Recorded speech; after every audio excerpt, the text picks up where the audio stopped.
Dear students, I am Dr. Sija SL. I am working as Government Guest Faculty in the Department of Biotechnology, SN College, Kollam. Today's class, I would like to give you an idea about plant tissue culture. What is plant tissue culture?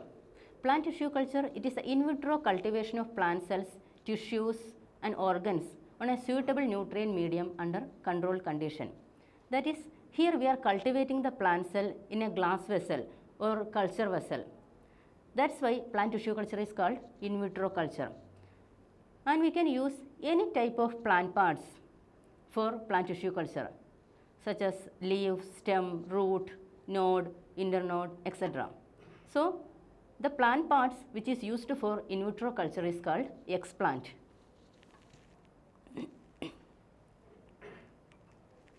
Okay. Next, let's see about the brief history of plant tissue culture. Here the concept of plant tissue culture was first introduced by Gottlieb Haberland in 1902. So, he is considered as the father of plant tissue culture. For his experiment, he selected the leaf explant from two plants, namely Lamia purpureum and Eichhornia crassipes, and he cultured the leaf explant in a suitable medium called noob salt solution, and he observed that the enlargement of leaf explant, but he didn't observe the cell division. Later in 1922, Cotley and Robbins, the students of Haberland, were also done some work with tomato root tip. Then actually in 1934, Philip R. White successfully cultured the plant tissues. In the case of, in India, the tissue culture work was started in the year 1950s, and the credit goes to Guha and Maheshwari.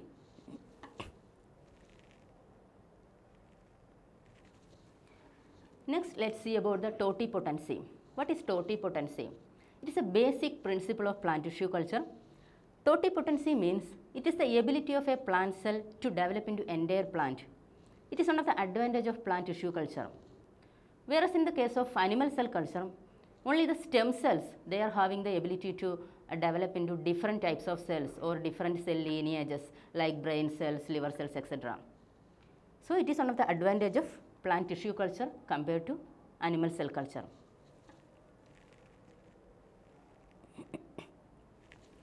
Next, we can see the basic requirements for a plant tissue culture laboratory.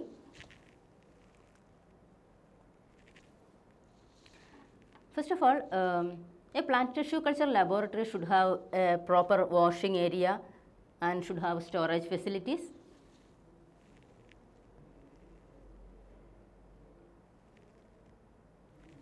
Then there should be a proper media preparation room, and this media preparation room should contain all the chemicals and all the glasswares necessary for the preparation of media.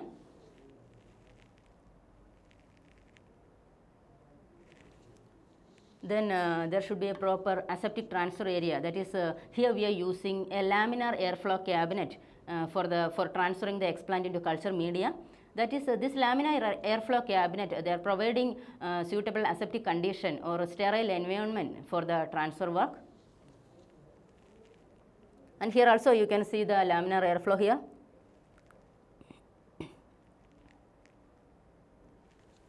Then there should be a culture room.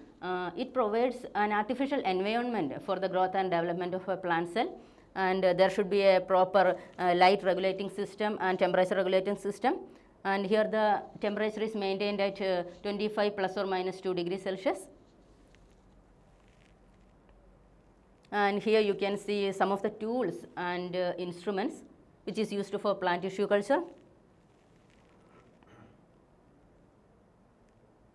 Okay, that is autoclave, glasswares, weighing balance, then laminar airflow cabinet, then is some forceps, needles, weighing balance, etc. These are some of the tools and instruments which is used for in vitro culture.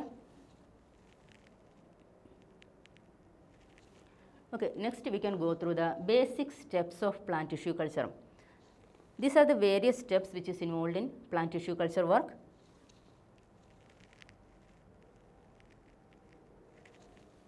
First of all, here the first step is the selection and surface sterilization of explant. I have already told you that we can use any type of explant for in vitro culture. Here the selected explant has to be surface sterilized in order to reduce the microflora which is present on the surface of the explant. And here we can use several types of sterilizing agents to avoid the contamination. For example, we can use lab detergents, then 70% ethanol, then we can use 0.1% mercury chloride, sodium hypochlorite, that is bleach, etc.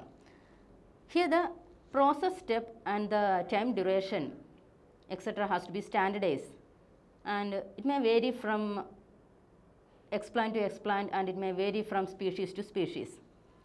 All these steps we have to standardize. Next step is the preparation and sterilization of culture medium. What is a culture medium?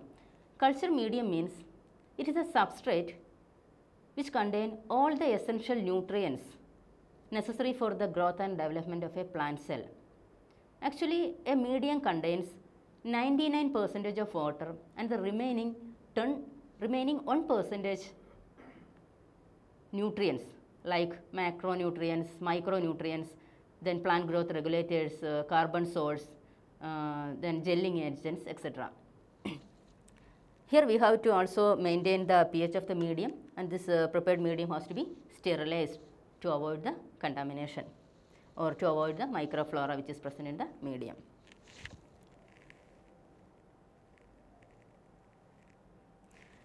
Next step is the inoculation.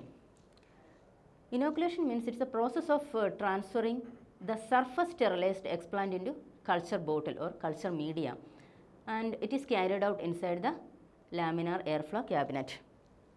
And here you can see the process of inoculation here.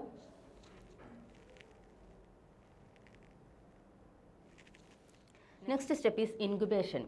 Here the cultures are incubated in culture room. That is, a culture room provides artificial environment for the growth and development of plant cell.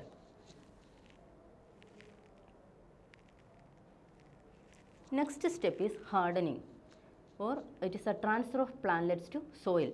Actually, it is the acclimatization stage, or it is the acclimatization of in vitro raised plantlets to a new environment. Here we have to carefully remove the in vitro raised plantlets from culture bottle. Then it is transferred to a polythene bag, contains coir pith and cow dung. Then it is keep it inside the greenhouse for about approximately 30 days. After that, we can transfer these plantlets to soil, and this process is called hardening. And in this figure, you can see the various stages of banana tissue culture. Here we are taking the explant from the sucker, that is the innermost region of sucker is used as the explant. In this figure, you can also see the various stages. First of all, we are taking the explant, then surface sterilization of explant, then explant is inoculated to suitable medium, then it is kept inside the culture room, finally hardening. These are the basic steps of banana tissue culture.